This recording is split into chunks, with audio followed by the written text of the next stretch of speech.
Bismillahirrahmanirrahim. Assalamualaikum warahmatullahi wabarakatuh. Alhamdulillahirabbil alamin. Wabihi nasta'inu ala umurid dunya waddin. Wassalatu wassalamu ala asrafil anbiya'i wal mursalin wa ala alihi wa sahbihi ajmain amma ba'd. Baiklah, perkenalkan nama saya Fauzia Nandamaso dari kelas MPI 1A. Artikel pertama yang berjudul konsep manajemen kelas, masalah pemecahannya. Manajemen kelas dan manajemen pendidikan. A. Konsep manajemen kelas. Ada beberapa definisi manajemen kelas yang bertolak dari sudut pandang tertentu. Pertama, manajemen kelas dipandang sebagai proses untuk mengontrol tingkah laku siswa agar tidak melanggar tata tertib belajar di kelas. Kedua, manajemen kelas didasarkan atas pandangan yang bersifat permisif. Tugas guru di bidang manajemen kelas adalah memaksimalkan perwujudan kebebasan siswa dalam belajar. Ketiga, manajemen kelas didasarkan atas prinsip-prinsip pengubahan tingkah laku. Tugas guru di bidang manajemen kelas adalah mengembangkan tingkah laku siswa di kelas sesuai dengan tingkah laku yang relevan untuk kelancaran belajar atau tingkah laku yang diinginkan guru. Keempat, manajemen kelas dipandang sebagai proses penciptaan iklim sosio-emosional yang positif. Kelima, manajemen tindakan kelas bertolak dari pandangan bahwa kelas merupakan sistem sosial. Jadi, dapat disimpulkan dari beberapa definisi tersebut bahwa pengertian manajemen kelas pada dasarnya manajemen kelas adalah seperangkat kegiatan guru yang bermakna menciptakan, mengembangkan, mempertahankan, mengendalikan, dan juga menyembuhkan iklim kelas agar kondusif untuk kegiatan pembelajaran. Bagian B, ruang lingkup kegiatan manajemen kelas yang meliputi sejumlah kegiatan guru di kelas dalam melaksanakan pembinaan iklim kelas dari segi proses, kegiatan perencanaan, pelaksanaan, penilaian, dan monitoring secara substansial. Kegiatan manajemen kelas mencangkup pembinaan, kedisiplinan siswa, iklim sosial siswa, iklim sosial emosional kelas, dan lingkungan fisikal kelas. Pertama, pembinaan disiplin siswa. Pembinaan ini mencangkup pada upaya penegakan aturan dan tata tertib kelas, baik yang tertulis maupun yang tidak tertulis. Kedua, pembinaan iklim sosial kelas. Membina iklim sosial kelas adalah mengembangkan dan mempertahankan keeratan hubungan sosial dan kerjasama kelas secara harmonis. Ketiga, pembinaan iklim sosio-emosional kelas. Itu menekankan kajian pada hubungan interpersonal psikologi antar anggota kelas. Iklim sosial emosional kelas adalah kecenderungan suasana psikologi yang mewarnai hubungan antara siswa di kelas. Keempat, pengembangan lingkungan fisik kelas. Kondisi fisik kelas meliputi segala sesuatu yang ada di ruangan kelas, di antaranya papan buletin, furniture, penerangan, temperatur ruang. Lingkungan ruang kelas juga mencangkup yang pertama ruang, kedua waktu, ketiga suara, keempat temperatur, kelima warna, keenam penerangan, dan ketujuh artefak. Desain ruang kelas ditentukan oleh beberapa faktor, yakni ukuran ruang kelas, jumlah siswa per kelas, dan jumlah alat-alat yang lain yang digunakan guru dan pengalaman guru. Ketujuh faktor tersebut merupakan faktor pertimbangan dalam mendesain ruang kelas. Bagian C, tujuan manajemen kelas. Tujuan umum kegiatan manajemen kelas adalah untuk menciptakan kondisi kelas yang kondusif bagi produktivitas kegiatan pembelajaran. Kondisi kelas yang dimaksud meliputi aspek pertama, disiplin siswa, kedua iklim sosial kelas, ketiga iklim sosial emosional, dan fisikal kelas. Selanjutnya, tujuan khusus manajemen kelas adalah untuk menciptakan tumbuhnya perilaku disiplin siswa, menciptakan iklim sosial kelas yang kondusif dan dinamis, untuk menciptakan iklim sosial emosional kelas yang kohesif, untuk menciptakan lingkungan fisikal yang kondusif. D. Sifat manajemen kegiatan kelas. Sifat kegiatan manajemen kelas meliputi preventif dan kuratif. Menurut Jacobsen dan kawan-kawan, manajemen kelas yang bersifat preventif merupakan kegiatan mengantisipasi masalah atau problem kelas sebelum masalah itu terjadi. Manajemen kelas yang bersifat preventif adalah seperangkat kegiatan guru yang diarahkan untuk mencegah terjadinya gangguan terhadap efektivitas dan produktivitas iklim belajar anak.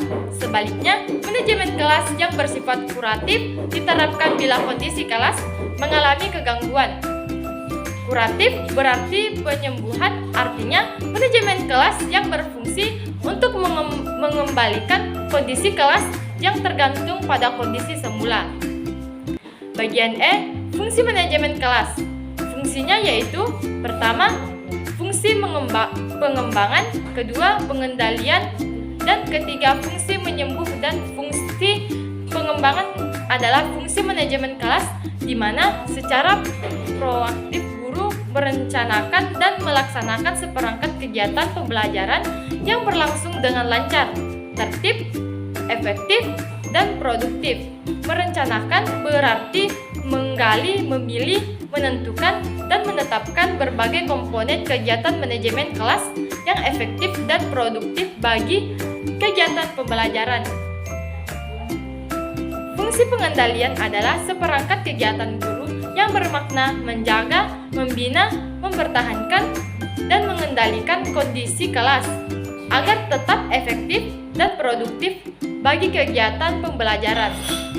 Fungsi penyembuhan sama dengan manajemen kelas yang bersifat kuratif. Bagian F, keterampilan dasar manajemen kelas.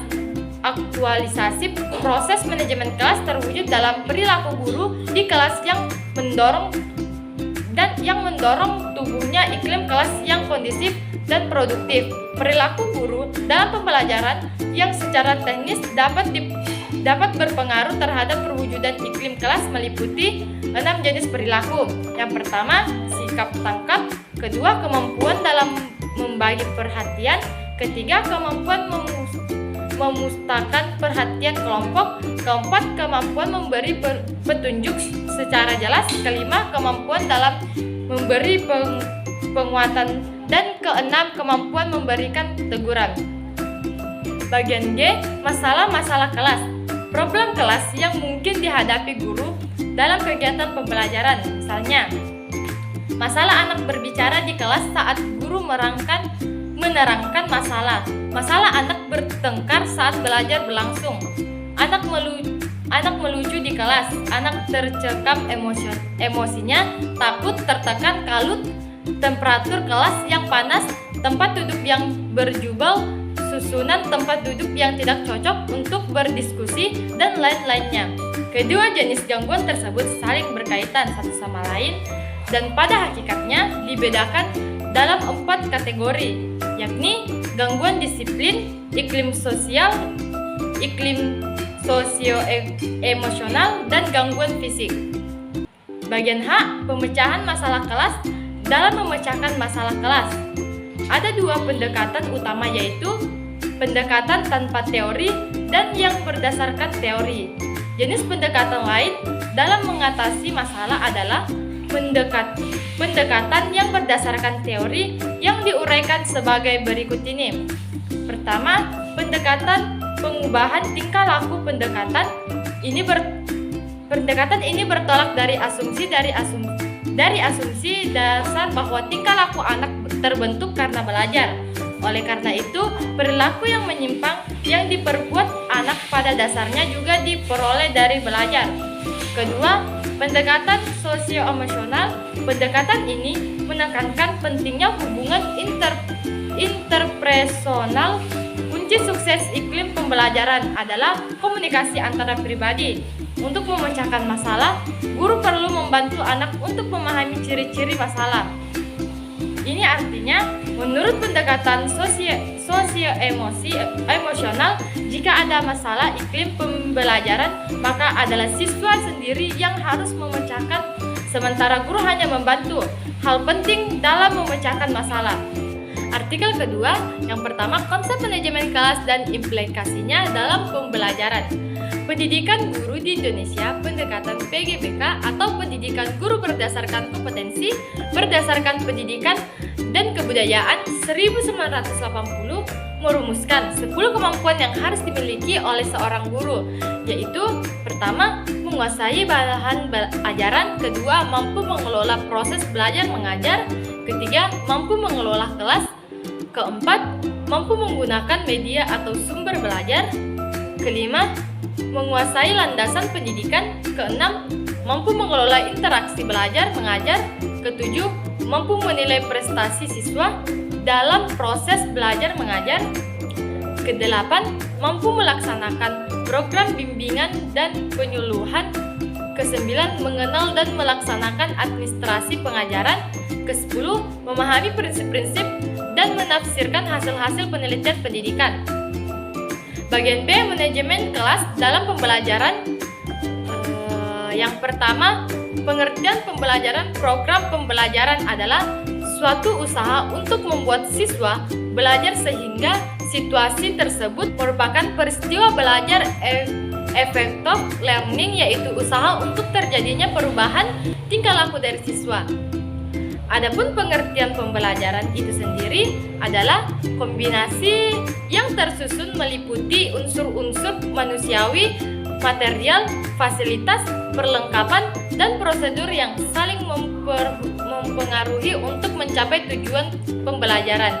Jadi dapat disimpulkan bahwa pembelajaran merupakan aktivitas interaksi edukatif antar guru dan peserta didik dengannya didasari oleh tujuan baik berupa pengetahuan sikap maupun keterampilan. Kedua, manajemen kelas. Manajemen kelas perlu kemampuan mengelola kelas yang dimiliki oleh seorang guru. Karena pembelajaran adalah proses membantu siswa belajar yang ditandai dengan perubahan perilaku baik dalam aspek kognitif maupun psikomotik, Sunaya dan Nyoman 1996. Aspek kritis keberhasilan manajemen kelas terletak pada penggunaan pendekatan-pendekatan dan teknik disiplin dan kontrol kelas. 3. Berbagai pendekatan teknik disiplin dan kontrol kelas. Menurut Biggs and Talford, guru dapat memilih pendekatan yang berada pada dua kubu yang bersifat ekstrim, yaitu Hingst struktur decision dengan Log-struktur decision. Pada dasarnya akan bertumbuh pada 3 tingkatan pendekatan yang terdiri dari hal-hal behavior modification difokuskan pada pembentukan perilaku yang pada umumnya dilakukan melalui berbagai reformasi, sedangkan asertif disiplin difokuskan pada guru di kelas melalui konsekuensi perilaku siswa yang tersebut sebagai pendekatan holistik. Model disiplin ketiga adalah penalty approach, di mana di sini guru berusaha mencari apa yang menjadi penentu perilaku salah satu sip behavior tersebut. Tujuan umum pendekatan ini adalah membentuk siswa memperoleh insight dalam pola-pola perilaku mereka. Penutup, berdasarkan review, maka dapat ditarik kesimpulan pembelajaran akan terus berlangsung dalam suatu adegan kelas, menjadi wahana bagi berlangsungnya pembelajaran yang efektif. Manajemen kelas selalu dituntut pada setiap sesi pembelajaran. Manajemen kelas berupaya membentengi pembelajaran agar belajar sesuai dengan tujuan yang diharapkan. Sulitnya mengelola kelas maka terdapat berbagai pendekatan dan teknik pembelajaran yang dapat digunakan sebagai kontrol dalam pelaksanaan manajemen kelas. Artikel ketiga dengan judul manajemen perilaku kelas yaitu solusi kesalahan umum dan apa yang harus dilakukan. Kesalahan pertama, mendefinisikan kelakuan buruk dengan tampilannya. Mendefinisikan kelakuan buruk dengan bagaimana tampilannya hanya memberi kita gambaran perilaku yang tidak lengkap. Misalnya, seorang siswa yang tidak memiliki tugas adalah masalah kelas umum. Jika mereka tidak memiliki tugas karena alasan yang berbeda, pendekatan kita ubah perilaku mereka mungkin perilaku berbeda. Hanya karena dua perilaku terlihat sama, bukan berarti mereka sama. Kesalahan kedua, bertanya, mengapa Anda melakukan itu? Meskipun bukan ide yang baik untuk bertanya kepada siswa, mengapa Anda melakukan itu? Tetapi, guru harus tahu alasan mengapa mereka melakukan itu. Misalnya, jika Andini bermain di mejanya selama pelajaran dan guru bertanya, mengapa Anda melakukan itu? Ia mungkin mengatakan dengan baik, karena pelajaran ini sangat membosankan. Untuk menentukan fungsi perilaku, kita perlu belajar apa yang terjadi di kelas sebelum dan sesudah itu terjadi. Adapun informasi ini, prosedur pengumpulan disebut penilaian fungsional. Bangun konsekuensi, antecedent, perilaku, konsekuensi dapat digunakan sebagai alat penilaian fungsional. Kesalahan ketiga, ketika suatu pendekatan tidak berhasil, cobalah lebih keras ketika pendekatan manajemen tidak berhasil. Kecenderungan pertama kami adalah berusaha lebih keras, pendekatan ini lebih efektif, lebih sederhana untuk digunakan, dan buat iklim kelas yang lebih positif. Kesalahan keempat, melanggar prinsip-prinsip aturan kelas yang baik. Peraturan kelas memainkan peran penting dalam manajemen kelas yang efektif. Namun, aturan saja memberikan sedikit pengaruh terhadap perilaku siswa. Aturan kelas harus sederhana, spesifik, jelas, dan terukur. Kesalahan kelima, memperlakukan semua perilaku buruk sebagai tidak boleh dilakukan. Ketika siswa berperilaku buruk, seringkali tampak seolah-olah itu adalah masalah motivasi secara eksklusif. Kadang-kadang ini benar. Pada kesempatan itu, kita perlu mengingatkan penguatan untuk perilaku yang tepat dan menghilangkannya untuk perilaku yang tidak pantas. Namun, beberapa perilaku buruk disebabkan oleh kurangnya keterampilan yang tepat, bukan kurangnya motivasi.